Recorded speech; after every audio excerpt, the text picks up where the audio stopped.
welcome back to Between the Goalposts. Nate Hampton, Jesse Krieger, Andy Reid. We're going to do our analysis of Week 11 and then our Week 12 picks right now. First game we're going over is Cowboys over Redskins. Tony Romo magic against the Redskins every time. He just finds Des Bryant when he most needs to. If they could get Des Bryant rolling for 4 quarters, watch out. Well, that helps that he's been guarded by D'Angelo Hall. Who? I didn't see anybody. Oh, see? It's crazy.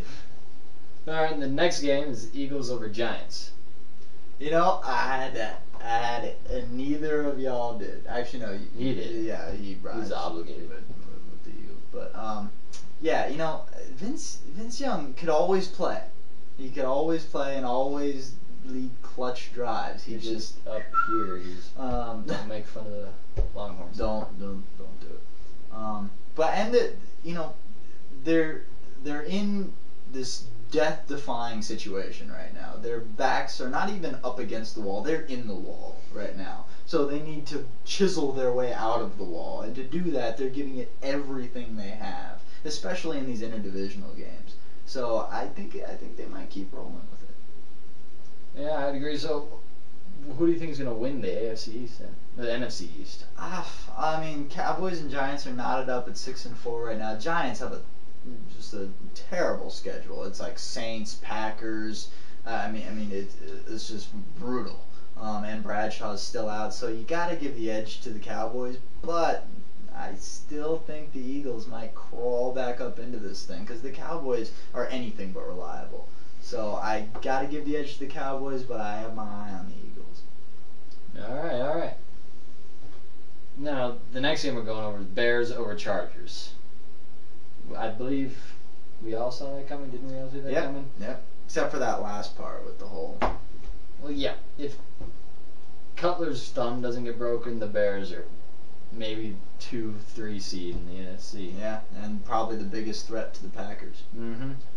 Cutler going down, bad things. Bad news, Bears. But what was troublesome for the Chargers about this was that Vincent Jackson's only gone off like 3 times this year, and last Sunday was one of those times, and yet they still lost. Which begs the question, what else can they do? I mean, if he goes off for that and you still can't win, I mean, Rivers is just in some other funk right now that has never been experienced. I can't explain it. I can't say that I'm angry about it, but... I mean, in his defense, he doesn't really have a running game right now because Ryan Matthews just has not become the 12th overall pick that they drafted. And Tolbert's regressed a lot too this year. Yeah, he's developing a little bit too much of a belly, I think. I think he's getting slowed down a little bit by that.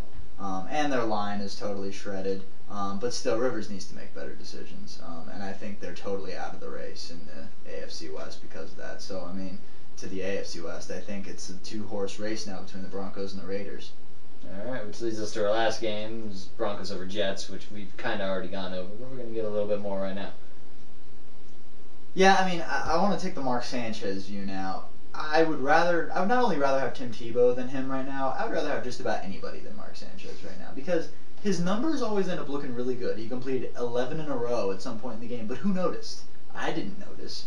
I mean, he can make those stick throws, you know, but it just doesn't seem to amount to points ever. I mean, and then he throws that terrible pick 6 to Andre Goodman. He just... Sometimes you think he has the killer instinct, and then sometimes he doesn't. And he has all the advantages. He has a great defense, a great offensive coordinator, great running game. I mean, clutch receiver, big red zone target, a reliable tight end. I mean, what else can you give the guy? I mean, I think that he will be Rex Ryan's downfall there. Alright, that's all we have for the analysis portion. Now for our Week 12 picks. First game we're going over Green Bay at Detroit.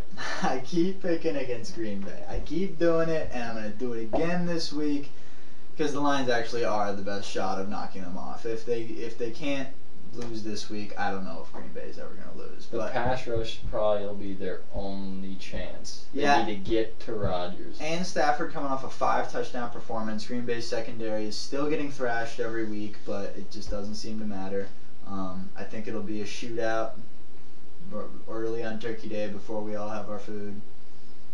Be exciting. It will be. We're going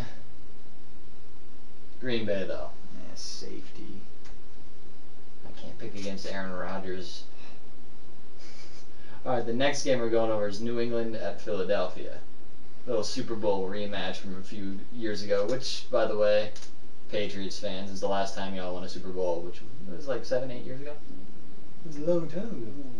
Y'all be opening your mouths a little bit too much. Shot across the bow. All right. I gotta say this Eagles bandwagon is gonna keep rolling. The Patriots defense has showed signs here and there, but I think they're still terrible. And I think they will finally man up. Nnamdi and Asante and Dominic Rodgers-Cromartie, just jam Welker, jam Branch, just keep it all within arm's reach. Brady's not gonna beat you deep with any of these guys. And double Gronkowski. They need to triple team My Gronkowski. I mean, have Jaquan Jarrett or somebody powerful just thrash him at the line of scrimmage every single play. Just do something. It's getting ridiculous. We're going Eagles. This guy over here is going against his own team. What's that about? I think he's pulling some reverse psychology or something. He's a crafty bunch over here. I think that might be what he's doing. All right. Then the next game we're going, the Harbaugh Bowl. The Battle of the Bros. We're all going on San Francisco this week. Nobody really knows what version of Baltimore is going to show up each week. And I feel more comfortable going with the Niners if Ray Lewis is not playing, and it looks like he probably won't play. So it'll be really conservative, really a field goal battle. But I think Jim Harbaugh he's more than getting this team playing tough. He's got them playing smart. They just don't make mistakes. And that's just lovely to see from them. That's all you really need. That's all you need. Don't turn the ball over, create turnovers, and all of a sudden you win in games. Which, by the way, is why the team we're going to talk about next has been winning the last few games. What team? Denver at San Diego. We're all on the Denver Broncos bandwagon. Tim Tebow doesn't turn the ball over. Well, neither does Philip. I guess not. Champ Bailey has been getting a lot more work the last few weeks. I'm going to go out on a limb and say that each corner for the Broncos is going to have a pick. Even Chris Harris? Bailey, Chris Harris, and Andre Goodman. I'm going to say Chris Harris takes one back to the house. You stole my line. Oh, really? Sweet. All right, but we're all on the Denver Broncos bandwagon, as you can tell by our attire. And I'm going to say it's going to be around 34-17. Broncos. I'm calling that right now. Better defense, and the Chargers can't stop the run. And 100 yards for Lance Ball while we're at it. Thanksgiving gift. There you go. Alright, that's all we have for you on our analysis and picks portion. Come back anytime.